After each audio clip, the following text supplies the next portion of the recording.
हो नाही, संजयजी रायमुळकर साहेबांनी आणि मंत्री महोदय प्रतापराव जाधव साहेबांनी माननीय एकनाथ शिंदे साहेब मुख्यमंत्री असताना आणि आज देवेंद्र फडणवीस साहेब मुख्यमंत्री असताना त्यांच्या ह्या मतदारसंघामध्ये मेहकर या मतदारसंघामध्ये अनेक विकास कामे ही मंजूर केलेली आहेत. काही प्रशासकीय इमारती आहेत, जनतेच्या उपयोगी पडतील अशा काही इमारती आहेत आणि या सर्व विकास कामांच्या उद्घाटनाकरिता आणि पाहणीकरिता आणि भूमिपूजनाकरिता आज त्या विभागाचा राज्यमंत्री म्हणून आज मी इथे उपस्थित आहे आणि त्यांच्या मागणीनुसार आज मी इथे उपस्थित आहे. एकंदरीत प्रशासन आणि शासन ह्या मला वाटतं दोन्ही बाजू या जेव्हा एकत्रितपणे चालतात त्यावेळेस विकासाला गती मिळते आणि त्याच दृष्टीने आज मी इथे उपस्थित आहे. साहेब, नवी मुंबई विमानतळाच्या विषयामध्ये एकनाथ शिंदे आणि सुमित्रा पवार यांना निमंत्रण नाही आहे. नाही, मला वाटतं आज मी मेहकरला आहे, त्यामुळे आज इथल्या विभागाशी संबंधित आज फक्त माझा कार्यक्रम आणि नवी मुंबईच्या कार्यक्रमासंदर्भात मला कुठली कल्पना नाही, त्यामुळे त्याबद्दल मी काही बोलणं उचित नाही. मुख्यमंत्री कार्यालयाकडून नोटीसेस गेलेल्या आहेत दोन्ही प्राधिकरणाला, विमानतळ प्राधिकरणाला आणि सिडकोला. त्याबद्दल, कारण तो माझा विभाग नाही, त्यामुळे त्याबद्दल मला कुठली कल्पना नाही. तुम्ही त्या पक्षाचे आहे. नाही, कसं आहे, माननीय देवेंद्र फडणवीस साहेब असतील, एकनाथ शिंदे साहेब असतील, या दोघांमधलंही अतिशय चांगलं बॉन्डिंग हे आम्ही गेले 4 वर्ष आम्ही स्वतः अनुभवतोय, त्याही अगोदरपासून आहे किंबहुना. परंतु माध्यमांच्या मध्ये ज्या काही बातम्या येत असतात, वारंवार विरोधकांच्याकडनं हेच पेरायचे प्रयत्न होत आहेत की दोघांमध्ये काही मतभेद आहेत. असे कुठलेही मतभेद नाहीत. आता देखील विधान परिषदेच्या जागांच्या वाटपाच्या संदर्भामध्ये अतिशय चांगलं एक कोऑर्डिनेशन दोन्हीही पक्षामध्ये पाहायला मिळालं. तिन्ही पक्षामध्ये किंबहुना कुठेही वाद झाले नाही आहेत. ठीक आहे, काही ठराविक ठिकाणी होतात, काही कार्यकर्त्यांची मनधरणी करायला कधी वेळ लागतो, परंतु फडणवीस साहेब असतील किंवा शिंदे साहेब असतील, या दोघांमध्येही अतिशय चांगलं बॉन्डिंग आहे आणि आमचं सगळं हे अतिशय चांगल्यारीत्या पुढे जात आहे. तुमच्या नेत्याकडून काही असे स्टेटमेंट आलेले आहेत की भाजपातर्फे मित्र पक्षांना डावलण्यात येत आहेत. आमचे कोण नेते?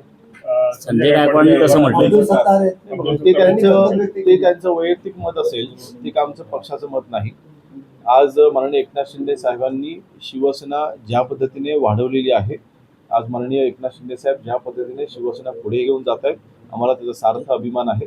आणि भाजपच्या वरिष्ठ नेत्यांनी अनेक वेळेला सांगितलेलं आहे की आपण पक्ष वाढवण्यासाठी कधीच कुठली मनाई नाही किंवा याच्यामध्ये कोणाला विरोध असण्याचं कारण नाही.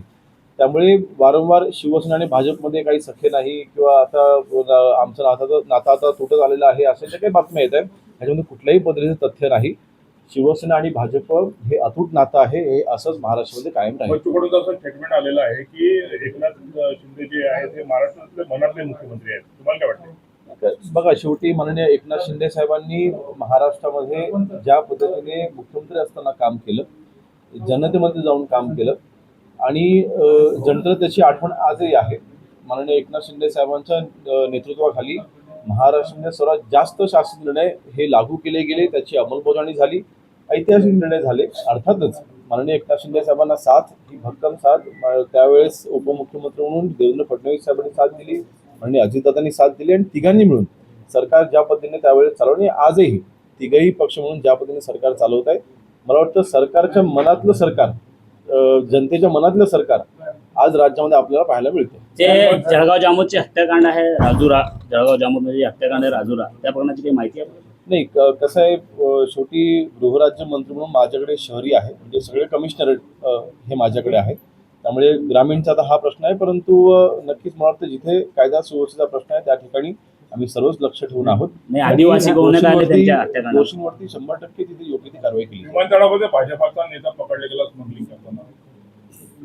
नहीं, मला त्याची कल्पना नहीं। सर, संजय राउत ने कहा है कि एमएलसी चुनाव में 150 करोड़ रुपए का उलाढाल हुआ है, खरीदे बेचे गए उसके अंदर।